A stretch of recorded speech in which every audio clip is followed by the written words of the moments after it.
currencies declaration form. For Philippine currency, a person may bring into or take out of the Philippines an amount not exceeding 50,000 pesos.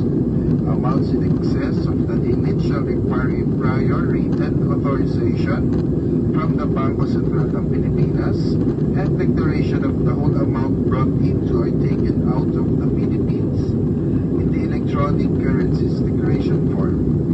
False declaration or non-declaration of Philippine or foreign currencies and monetary instruments shall result to confiscation by customs authorities.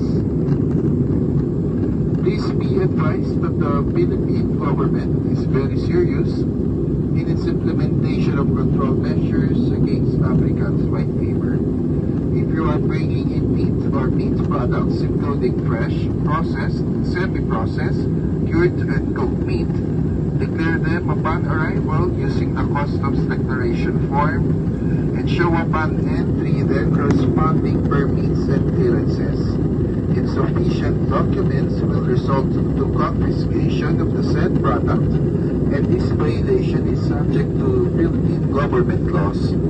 Everyone is reminded that all persons and baggage are subject to a search at any time as mandated by Customs Law Sections 2210 and 2212. Thank you for your cooperation and we wish you a nice day, Manila.